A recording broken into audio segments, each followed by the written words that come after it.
Newsline with Faraz Shaukat Ali on TV1. And a very good evening to you and a warm welcome to Newsline. My guest this evening is Dr. Tilak Siyambalapitiya, who is a well-known energy specialist. He joins us actually from a place that's close to a lot of tourists' heart, which is from the resort city of Negombo, which is currently hosting a fair number of tourists for those who are interested in knowing whether Dr. Nandalal Veer Singh is happier these days with the inflow of dollars. But yes, Dr. Tilak Siyambalapitiya has come all the way from Negombo to be with us today. So thank you very much. Thank you for being on the program. Tell me very briefly, I know that today you didn't come on the on public transport, but because of the timing, you came in your car. But ordinarily, how does that journey, public transport from Negombo to here work? Negombo to the city, Colombo, yes, or even southwards, right up to Moratuwa, yeah, is served by a train service. Right. A direct train service during office hours, which I very frequently take. It takes about 1 hour into Colombo and a further half an hour if you want to get to Siyambalapitiya, Velavatta, Dehiwala. So the train service, I would not say super, but given the constraints that we have, I think it's much better than what it was several decades ago. So, say if I want to come from Negombo to Siyambalapitiya, there are 4 trains in the morning, 4 options in the morning, and 3 options in the evening. So that's how it is. The service that is provided, and some of these trains have second class, so if you are willing to pay a bit more, you can actually go in a second class comfort.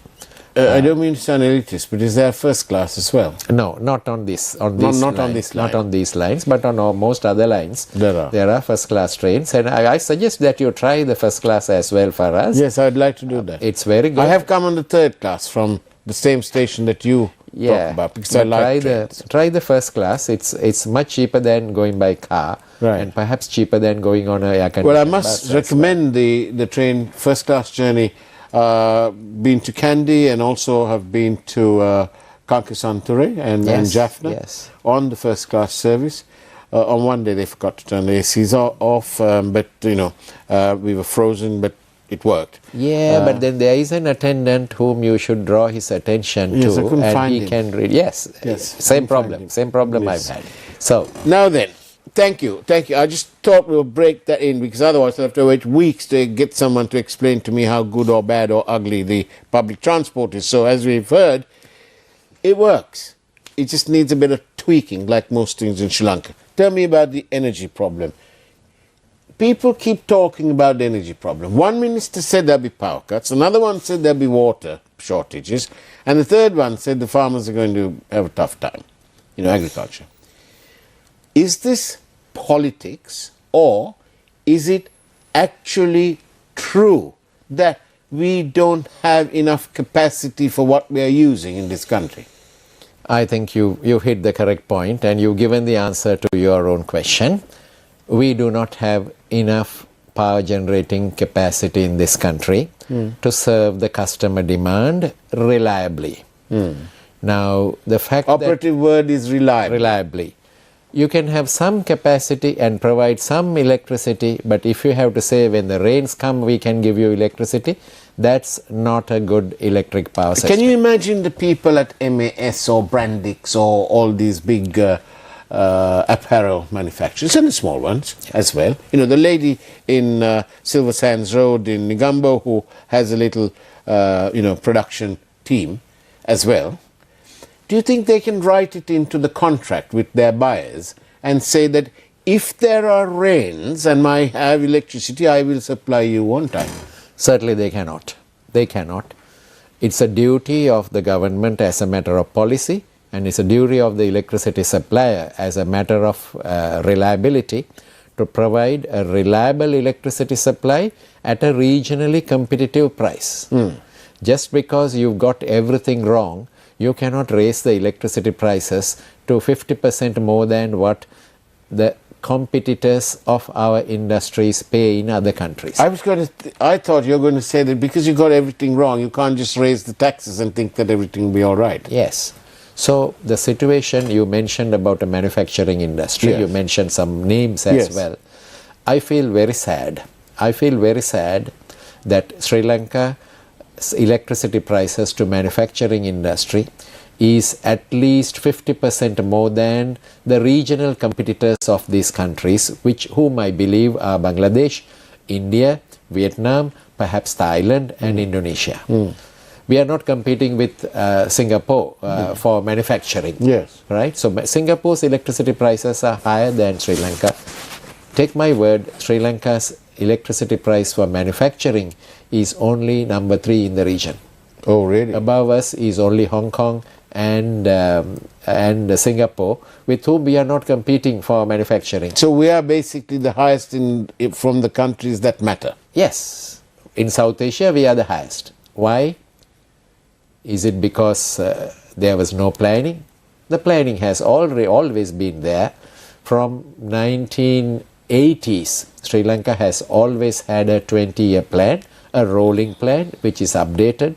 So the problem is the plan is not allowed to be implemented. Take my word, not allowed to be implemented. I'm absolutely gobsmacked. So why is it that the likes of the Amelines and the Omars and the Errols of this world, who have a lot of robust investment in this apparel industry, why are they still here? Why don't they just leave and go to and relocate in Bangladesh or in Laos or in Vietnam or in Thailand, where they might just find themselves in a better position?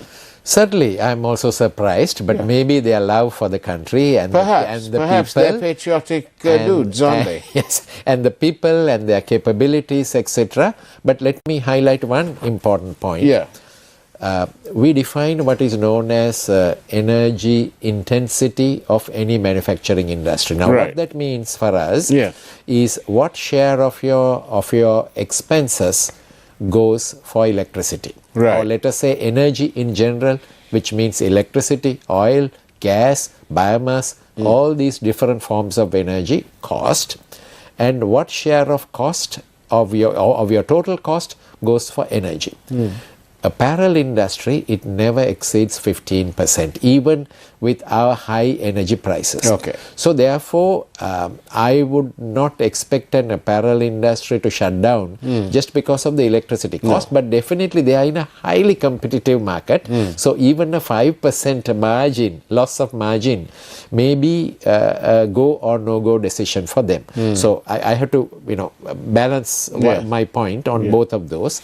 But I'm very concerned about manufacturing industries that are using local raw material such as rubber, clay for the ceramic industry, and a variety of other local raw material, add value and sell products to the international market. All of these, including glass, is a very energy intensive process. So there are certain industries, for example, cement. The cost of a bag of cement, if it is X, about 40% of X is energy. Wow. So if we sell electricity to a cement factory which is 50% more than their regional competitor, so sadly either they may not expand, and I'm happy that those industries are continuing to produce, but this is very unfair because they are not expanding, our industrial output is not increasing. Whatever the government says, when you look at the electricity statistics, it's very clear our manufacturing industry is not expanding. Can these manufacturing industries that are energy intensive, can they have their own power? Can they bring their own? For us, in a very limited manner, because small scale power generation, I'm talking about standalone reliable power generation. Yes. So if you talk to some industrialists, they will say, yes, we can. But what are the options they have? Either they have to use diesel and produce electricity, which costs about 65 to 70 rupees for a unit of electricity, which is still about 50% more than what they pay. or they already pay 50% more than what they should be paying. Yeah. So using diesel and saying that we got our electricity supply done is not on, because it's too expensive. Yeah. If companies want to go for renewable energy, they are still dependent on the grid. So companies do have large scale rooftop solar, etc., but they are dependent on the availability of the grid, because they have to produce and store in the grid, or perhaps produce in conjunction with the grid and use it only when they have the resource. What's the state of the storage batteries industry now? Battery technology is improving. It's much better and much cheaper, technologically smarter than what it was 10 years ago. But if you do the numbers, whatever the policymakers say, whatever the enthusiasts say, finally it's the cost that finally matters. So people talk about industries going off grid and saying that we have our rooftop solar, we have our batteries, it's much cheaper for us to do. But industries do their calculations very carefully, and none of them have gone for a huge battery bank and a solar park, because it is still too expensive. So we do expect the cost to come down and the battery supported renewables to be more economical in the future. But Sri Lanka cannot wait until the technological advancements happen in other countries to get our industry back on its feet and growing. So therefore we need to supply them with a reliable, competitively priced electricity immediately. The multi-billion rupee question. For how many years? 74 years of independence. I think we had the first lot of emergency power, standby power, in 1995 or 1996. How come we are in this position today? All right, you brought in very unpleasant memories to me. I was the chief engineer planning of CEB in the run-up to the first purchasing of emergency power in 1995. So what happened? Was the planning not good? Were there any plans or no plans? Yes, there were plans. Plans were documented, updated every year, and me and my team interacted with all the other government agencies, and the plan goes after our analysis, it goes for approval by the board of directors of CEB, and then to the ministry, then to the government, finally to the finance ministry to be included in the investment plan. So what happened? From about 1980s, CEB has been planning to build a coal-fired power plant, and nobody would allow that to happen. So feasibility study in Trincomalee, feasibility study in Matara, feasibility study in Noracholi, going round and round the country, and not getting done. So that's number one. But then an electricity supplier cannot just sit and say, oh, you did not allow me to do what I recommend, so therefore I cannot do anything about it. But then as the crisis was approaching, crisis of 1996 was approaching, we couldn't recommend anything else other than an oil burning power plant, and the location was to be Sapagaskanda. Recommendation was in 1992, and the recommendation was for immediate implementation, but even until the country entered the crisis in 1995, no decision has been made, because for us these are large investments. And meaning large commissions? You gave me the answer, yes. Okay. Because politicians as well as certain officials like to be the decision maker on who gets this contract. So a little bit of ego as well, yes, apart from the commissions. Now the end result is that the project does not get done. Because there is not only one politician who is after this. There will be several politicians competing to be the decision maker. There will be several government officials competing to be the decision maker. They fight with each other. Finally, no decision is made. So we entered the 95 crisis, and the previous governments, there were similar problems before. From the 1970s, 80s, previous governments just cut off power and then said this is it. But they learned a new trade from 1995, that whenever a crisis comes in, there is another business. So the crisis came in because you were not allowing the decisions to be carried through for what was the best for the country. But then when the crisis arrives, or crisis almost is there, then there's another business, emergency power business. So when one door shuts, another one almost automatically opens. And let's go, Dr. Tilak Siyambalapitiya, for a quick break, take a peek at this evening's headline news, and then come back and discuss how on earth Sri Lanka ended up this so far down the well in terms of its energy requirements. We'll see you on the other side of the break.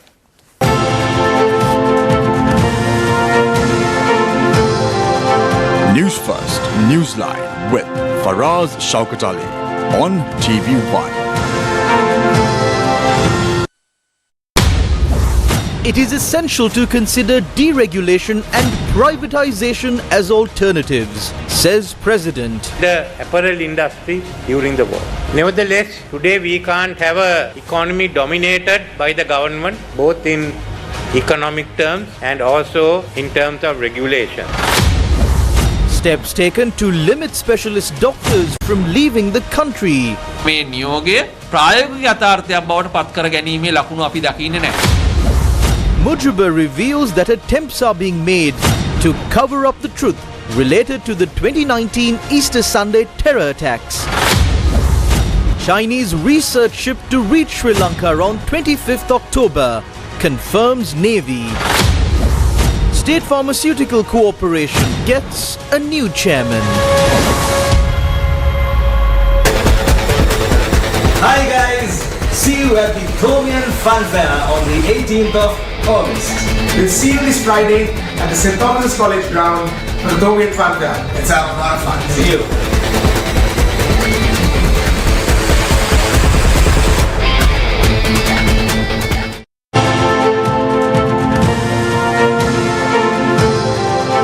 News First, Newsline with Faraz Shaukat Ali on TV1. And welcome back to Newsline. I'm in conversation with the energy specialist, Dr. Tilak Siyambalapitiya. Dr. Tilak, we are in this diabolical situation. You know, everything that this country needs to get out of this economic mess almost invariably finds its way towards, as you use the right word, reliable power supply. The hotels, as their rooms start filling up, they will need regular power. It's no fun for a guest to wake up in the middle of the night because his AC's gone off. You know, he won't come back to Sri Lanka. He might even cut his holiday short. Manufacturing is down, and so on and so forth. And one would have thought that responsible politicians, having convinced the voting public and received their vote, would then have that responsibility on this shoulder, and on this side, this other shoulder, got ahead and implemented things. But it has not happened. How do we come out of all this thing? All right, Faraz, as always, I'm hopeful that some politician, not one, but all of them together, will make the correct decisions and proceed further. Because the electricity industry, of course, energy is all these, but let's single out the electricity industry. I've recently done a calculation as to how much the economy has lost as a result of delaying power plant projects. Now, what happens when there is a delay? So, when there's a delay, as long as the rains are above average, the delay is not visible. When the rains go below average, then that becomes news to the politician. But for us, the planners, rainfall going below average is not news. For the Met department or for the irrigation department, the Mahaweli authority who manages these reservoirs, the fact that the rainfall will go below average once in several years is not news. They have all the data. The network has been planned to meet such requirements. But then when the power plants are not built at the correct time, owing to various reasons, and most frequently the fundamental reason is inability to make decisions on a bidding process for a new power plant. So the problem goes under the carpet when the rainfall is average or above average, and suddenly appears when the rainfall goes below average. So just to finish what I was saying, I did this calculation and realized since 1990, these project delays has caused a loss of about $17 billion to our economy. 17 billion dollars to our economy. Now, how It's a third of what we owe. That's right. That's a third of what we owe. So literally, what have we done? We have struggled in a bidding process because this minister versus that minister and this minister, and this bidder catching another minister and another official, finally them fighting with each other as to who the contractor should be, finally the president saying, no, cancelled, finish. I've got a mate in somewhere else and I'll get him to that's do it, yes. Or then some people go in procession against a power plant, then the election comes in, one politician goes and promises that I will not build the power plant, the other politician also goes and promises that I will not build the power plant, the project is delayed or relocated. So what happens in the interim? When the crisis arrives, you listen to the news today, CB has hired already 40 megawatt of diesels and about to hire another 120 megawatt of diesel power plants. Where does this money come? Through borrowings. If not for diesel, we would have used coal or gas because we are using renewables quite a lot already. But hydros are down, we know. So therefore, still it would have been imported fuel at 1/3 the price of diesel. So it's imported, true. Renewable energy also, the equipment has to be imported. But then we have to make sure that our imported capital as well as the imported fuel is a minimum cost option, not the maximum cost option. So we borrowed $17 billion and pumped diesel to various emergency power plants, CEB's power plants, private power plants of whatever description, and finally said, oh, we are fine, no problem, and my government will not increase electricity prices. This is what we have been hearing for the last 3 decades, no? Right? The government will foot the bill. Now, we will hear that very, very shortly. A lot of diesel power plant is running. Yesterday, 40% of electricity in this country came from diesel power plants. Not even a country in the Middle East who produce diesel would use such a large share of electricity produced from diesel. So, you know, while you were explaining all this, I just think to myself, and I must share that thought here, it is almost criminal, when politicians receive huge majorities, 2/3 majorities in parliament, or near 2/3, and they squander that power by not delivering the essentials to the people. It's absolutely disgraceful. Because, from what you were saying, what you need is strong leadership. And our Constitution, written down as it is, provides for untrammeled powers to the President. And so since this executive presidency came to power, it is unforgivable, isn't it, for Sri Lanka to be let down like this? yes, I'm not going to talk politics. No, I don't want to. I will talk engineering and economics related to the power But you plan and you say, look, this is what we need. Sure. Otherwise, we're in trouble. They don't listen. So just to take an example now, you think that we are building renewable energy power plant at a pace? No, that is also not happening. But why is that? What is the constraint? The renewable energy, the constraint is in the process of selecting the relevant parties to build the power plants. All right?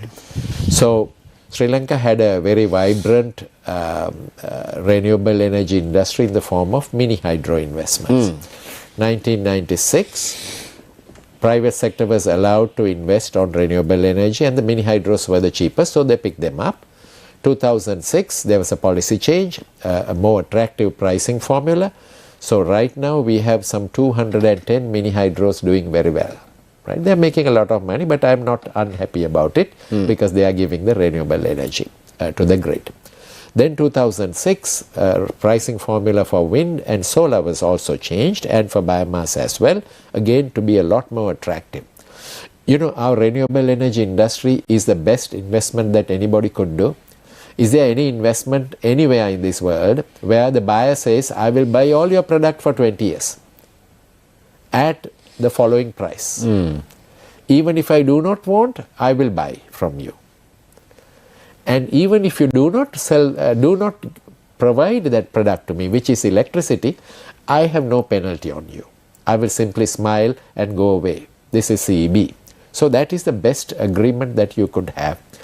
But then, once the technologies are established, the government of 2015 made a very important decision that henceforth renewable energy will be procured to the grid on a competitive basis.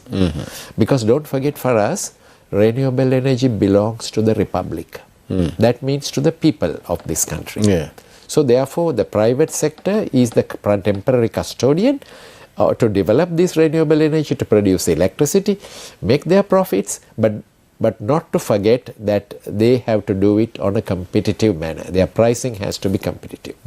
So, but then by about 2019, the competition process was stopped. And once the competition is stopped, even the little bit of bidding that was going on and delayed decision making stopped.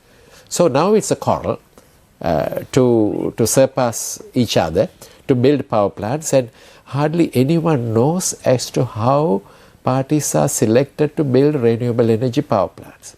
So the only thing that is happening at a pace is a rooftop. But then that's very limited, and we need large quantities of renewable energy coming in, don't forget, at a competitive price. So that competition has also been stopped. So now if you succeed in getting a project, then you have a predefined price. So what I'm going to say is that the public is at a loss there, because the competition in supply is not there. So although we are talking a lot about power sector reforms to improve competition, etc., but what's happening on the ground is going against the spirit of competition of electricity supply. And finally, when everything falls through, like that has happened now, diesel comes to our rescue. Again? Sadly, yes. Again? Sadly. And again. Well, so what hope for Sri Lanka in terms of energy? I'm still hopeful that this government or some government will do the correct thing by following the plan. Actually, this corruption business or vested interests or whatever we want to quote it is actually the bane of our society.